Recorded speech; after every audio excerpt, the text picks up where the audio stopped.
Bonsoir coach. Ma question concerne Iliman Ndiaye, qu'on voit qu'il est intéressant en club, mais arrivé en équipe nationale, on a l'impression qu'il ne bénéficie pas suffisamment de temps de jeu. Qu'est-ce qui se passe avec lui en sélection? Concurrence, tout simplement. Alioune. La concurrence. Aujourd'hui, quand vous avez devant Sadio Mané, Krépin Diatta, Boulaye Dia, il y a une grosse concurrence avec des garçons qui ont vécu avec cette équipe nationale. Les qualités d'Iliman Ndiaye, je les connais très bien, mais comme je le dis, en équipe nationale aussi, il y a une grosse concurrence dans son poste. Mais malgré tout, on essaie de lui donner du temps de jeu. C'est un garçon qu'on croit en lui. Nous sommes conscients de ce qu'il est capable d'apporter de l'équipe. Mais quand vous arrivez dans une équipe aussi, il faut petit à petit s'intégrer dans cette équipe-là et essayer à un moment donné de faire son petit trou. Il est en train de le faire par les bouts de match qu'on est en train de lui donner. Merci. Oui, Abdoulaye. Oui, coach, après ces deux rencontres, certainement vous avez une petite idée sur les 26 joueurs devant défendre les couleurs du Sénégal au Qatar, forcément. Mais on aimerait quand même avoir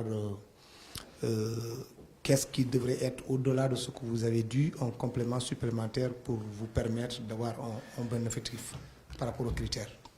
Écoutez, aujourd'hui, c'est sûr et certain que je ne dormais pas beaucoup déjà, mais là, je ne vais pas du tout dormir parce que c'est vrai que c'est un problème de riche.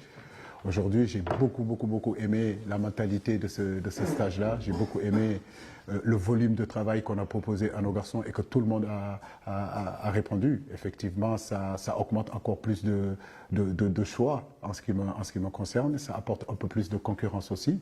Maintenant, comme je l'ai dit en début de stage, nous essaierons en tout cas d'avoir un groupe homogène, un groupe équilibré, un groupe qui vit bien. C'est important aussi pour justement essayer de défendre de la meilleure façon l'équipe du Sénégal au mondial.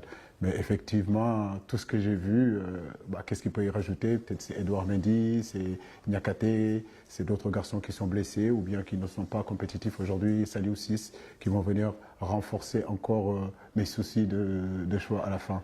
Mais j'ai envie de dire que c'est un choix c'est des choix de riches, donc nous essaierons de nous asseoir avec tout le staff pour pouvoir justement décider du groupe qui ira à la Coupe du Monde. Mais en réalité, l'ensemble des joueurs que j'ai aujourd'hui, tout le monde mérite d'y être. Je ferai des heureux et je ferai aussi des malheureux. Mais c'est un choix. Une dernière question de votre ami Kéros. Alors, qu'est-ce que vous êtes dit? Non, mais bon, il m'a dit que je lui fais perdre des cheveux souvent. Mais j'ai envie de dire que moi aussi, il me fait perdre des cheveux. C'est un plaisir de le rencontrer. C'est un très grand entraîneur. Il fait partie des entraîneurs sur qui il faut respirer. Mais voilà. Justement, vous en parlant de Kéros, coach, on a dit qu'à chaque fois qu'il doit rencontrer Aliou Cissé, il refuse de jouer, au fait. Est-ce à dire quelque part, il y a cette hantise des 3 rencontres que vous avez eues, aujourd'hui c'est la 4e rencontre, à chaque fois que Kéros doit jouer contre Aliou Cissé, c'est le bloc bas qui l'amène. Pourtant, il a plus de 20 ans d'expérience par rapport à vous. Non, ça veut rien dire. Je crois que c'est surtout un choix de l'entraîneur. Après, il n'y a pas que Kéros qui joue en bloc bas face au Sénégal. Beaucoup d'équipes aujourd'hui optent pour ça. Il a joué ce bloc bas en Égypte et pourtant on avait perdu le match aller. Mais je crois qu'un entraîneur, c'est des choix. C'est des choix d'aller chercher haut ou c'est des choix de rester bas. Je pense qu'on ne peut pas reprocher à un entraîneur de faire un choix de jouer en bloc bas. Ça dépend aussi des joueurs qu'il a. Ça dépend aussi de ce qu'il cherche. Donc je pense que sur toutes les rencontres qu'on a jouées contre Kéros, il a eu une identité du jeu, une façon de jouer.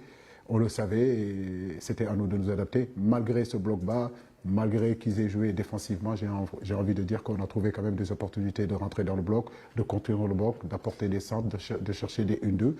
Véritablement, le contenu a été bon. Le seul peut-être tache noire aujourd'hui que je peux dire qu'on peut améliorer, mais je ne suis pas plus inquiet que ça. C'est surtout dans cette zone de finition-là. Merci beaucoup, coach. Nous allons